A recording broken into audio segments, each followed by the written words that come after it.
안녕하세요, 여러분. 겹상의 기술 어떻게 보셨어요? 리뷰 언니가 드라마를 여러 번 보다 보니 이상한 장면이 눈에 보이더라고요. 그래서 이번 영상을 만들게 되었어요. 첫 번째는 하태수가 550억을 사무엘에게 빌리는 조건이었던 이자율 15%에 대해서 회장에게 까이고 난 후 이자를 10%로 깎기 위해 사무엘 펀드를 찾아온 장면을 잘 보면 뜬금없이 복사기를 고치는 장면이 나와요. 그러면서 서비스 기사가 수리는 했는데 아무래도 얼마 안에 전체를 바꿔야 할 것 같다는 말을 하죠. 그런데 이때 태호는 서비스 기사의 말을 귀담아 듣지 않고 그냥 음료수나 가져가라고 해버려요. 이런 태호의 싸가지 없는 말투에 서비스 기사가 기분이 상해서 뭐가 문제인지 말하지 않고 공구함을 세게 닫고 나가버리는데요. 리뷰 언니는 왜 굳이 이 장면을 넣었는지 의문이 들더라고요. 두 번째 이상한 장면은 태호가 산인에게 550억을 빌려주는 장면이에요. 데이비드는 당장 회장님 건강도 좋지 않으면 시장에서 주가가 위험해질 수 있다며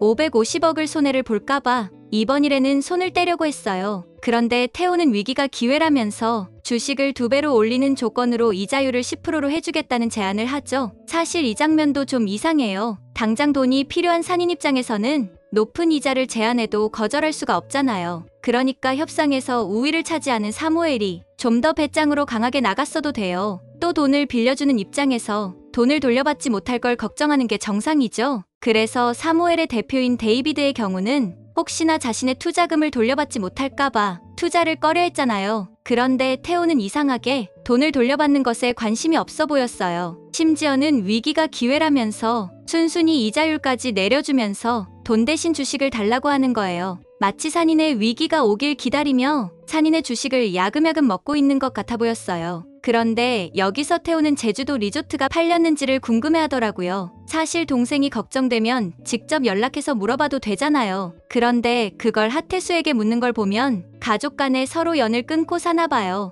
이 두 장면이 리뷰 언니가 볼 때 앞으로의 산인의 미래를 나타내는 복선 같아 보여요. 그러니까 이미 산인은 고장이 날 대로 나서 부분적인 수리로는 이미 수명을 다한 복사기와 같은 상태인 거죠. 전문가의 말처럼 전체를 교체해야만 하는데 태호가 복사기 서비스 기사의 말을 무시한 것처럼 산인은 전문가의 말을 무시하고는 마치 11조의 빚만 갚으면 어떻게든 정상적으로 돌아갈 것을 기대하고 있는 거죠. 하지만 이미 수명을 다한 복사기를 부분적으로 수리한다고 정상적으로 돌아갈 리가 없잖아요. 산인도 당장 윤준호가 11조를 갚는다고 정상으로 돌아갈 리가 없어요. 복사기 전체를 교체하듯 산인도 전체를 교체해야만 산인이 다시 정상적으로 시장에서 살아남을 수 있을 것 같은데요. 그리고 보면 왠지 태호와 준호는 이미 산인의 수명이 다했다고 느끼는 것 같아요. 그러니까 태호는 돈을 빌려주는 입장에서 원금을 회수하지 못할 것을 걱정하지 않았던 거예요. 어차피 태호의 목표는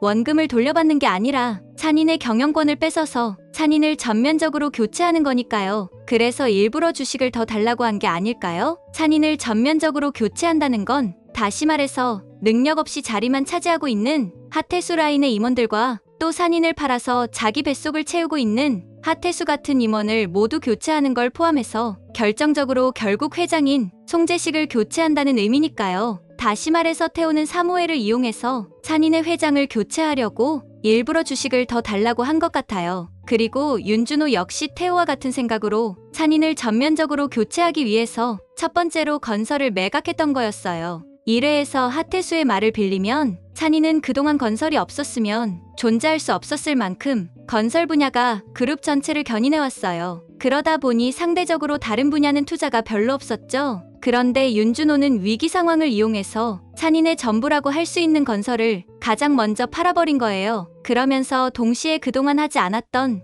이커머스 사업에 뛰어들 준비를 한 거죠. 한마디로 태호가 외부의 힘으로 산인의 경영권을 교체할 때 윤준호는 내부에서 산인의 구조와 체질을 변경하는 작업을 하고 있는 게 아닐까요? 그러고 보면 윤준호는 처음부터 단지 하태수에게 형의 복수를 하려는 것뿐만 아니라 산인 전체를 상대로 복수를 하려고 돌아온 것 같아 보이네요. 여러분의 생각은 어떠신가요? 저는 곧 다음 영상으로 찾아올게요. 구독 좀 해주시면 안 될까요?